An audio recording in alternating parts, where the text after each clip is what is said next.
गंगा अवतरण और शिवजी की जटाएं। दोस्तों, आज मैं आपको लेकर जा रही हूँ उस दिव्य क्षण में जब स्वर्ग से पृथ्वी पर उतरी पवित्रतम नदी माँ गंगा। लेकिन क्या आप जानते हैं, अगर भगवान शिव ने अपना जटाजूट न फैलाया होता तो गंगा माता के आगमन से पूरी पृथ्वी नष्ट हो जाती। आइए सुनते हैं गंगा अवतरण और शिवजी की जटाओं की अद्भुत कथा। राजा सगर का यज्ञ और 60,000 पुत्र दृश्य। प्राचीन राज्य, हजारों राजकुमार। बहुत समय पहले इक्ष्वाकु वंश में एक प्रतापी राजा हुआ सगर। उन्होंने अपनी कीर्ति बढ़ाने के लिए अश्वमेध यज्ञ आरंभ किया। यज्ञ का घोड़ा जहाँ जहाँ जाता वह भूमि राजा सगर की मानी जाती। लेकिन अचानक यज्ञ का घोड़ा गायब हो गया।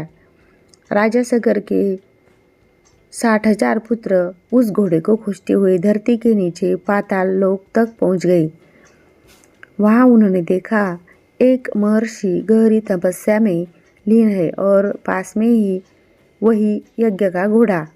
महर्षि का नाम था कपिल मुनि। राजकुमारों ने बिना सोचे समझे आरोप लगा दिया। उनकी आवाज़ से कपिल मुनि की तपस्या भंग हुई और क्रोधित होकर उन्होंने अपना तेजस्वी नेत्र खोला। क्षण भर में 60,000 राजकुमार भस्म हो गए। उनकी आत्माएं पितृलोक में अटक गई। भगीरथ का संकल्प। पीढ़ियां बीत गई। राजा सगर के वंश में जन्म हुआ राजकुमार भगीरथ का, एक महान राजा जिनका एक ही लक्ष्य था, मेरे पूर्वजों को मोक्ष मिले। इसके लिए एक ही उपाय था, गंगा को स्वर्ग से पृथ्वी पर लाना। भगीरथ ने कठोर तप के वनों में, पर्वतों पर, जल में, अग्नि में सालों तक वे एक ही मंत्र जपते रहे, माँ गंगे पृथ्वी पर अवतरण करो। गंगा माता प्रकट हुई और कहा, मैं उतर तो जाऊंगी, लेकिन मेरा वेग इतना भयानक होगा कि पृथ्वी फट जाएगी। अगर कोई मुझे संभाल न सका तो सृष्टि संकट में पड़ जाएगी। गंगा ने एक शर्त रखी, मुझको केवल महादेव ही थाम सकते हैं। 3. भगीरथ का महादेव से संवाद। भगीरथ ने हिमालय की ओर कठिन यात्रा की। सबसे ऊंचे पर्वत पर बर्फीली हवाओं के बीच उन्होंने महादेव को प्रसन्न करने के लिए घोर तपस्या की। हजारों वर्षों के बाद शिव शंकर प्रकट हुए। मुस्कुराते हुए, भगीरथ, मैं तुम्हारे उद्देश्य को जानता हूँ। गंगा माता को पृथ्वी पर आने दो। मैं उनके वेग को अपनी जटा में रोक लूँगा।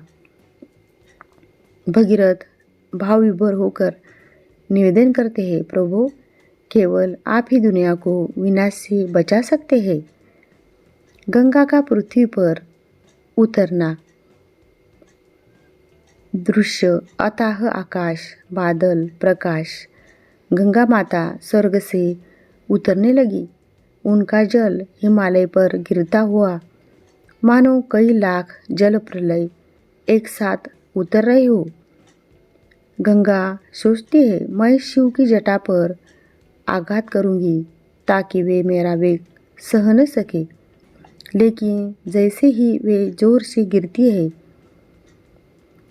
शिव जी ने अपनी जटाएं फैला दी।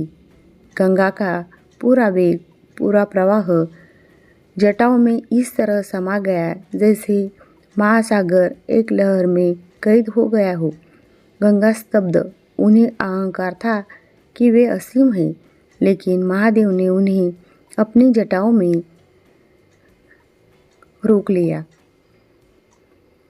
शिवजी का करुणा रूप।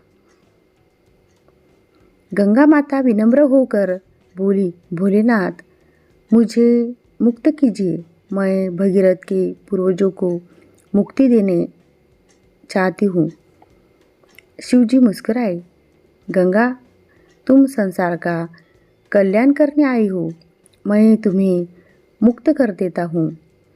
और उन्होंने एक छोटी सी जटा खोल दी, जहाँ से गंगा एक पतली धारा बनकर पृथ्वी पर उतरी। यह वही स्थान है जिसे आज हम कहते हैं गंगोत्री से आगे गंगाधार, गौमुख और फिर गंगा नदी। भगीरथ द्वारा पूर्वजों को मोक्ष। भगीरथ गंगा माता के उनकी रक्षा करती हुई पर्वतों, मैदानों, जंगलों से गुजरती है। अंत में उस स्थान पर पहुंचते हैं जहां 60,000 आत्माएं तड़प रही थी। जैसे ही गंगा का जल उन भस्म अवशेषों पर गिरा, आत्माएं मुक्त हो गई, उनकी पीड़ा समाप्त हुई, भगीरथ का व्रत पूर्ण हुआ। यही कारण है कि गंगा को कहा जाता है भगीरथी, भगीरथ द्वारा पृथ्वी पर लाई गई। महादेव का आशीर्वाद। शिव जी ने दुनिया को विनाश से बचाया, गंगा को मार्ग दिया और भगीरथ को आशीर्वाद दिया। भगीरथ आज से गंगा केवल नदी नहीं, लोक माता कहलाएगी। जो भी श्रद्धा से इसके जल का स्मरण करेगा, उसके पाप नष्ट होंगे।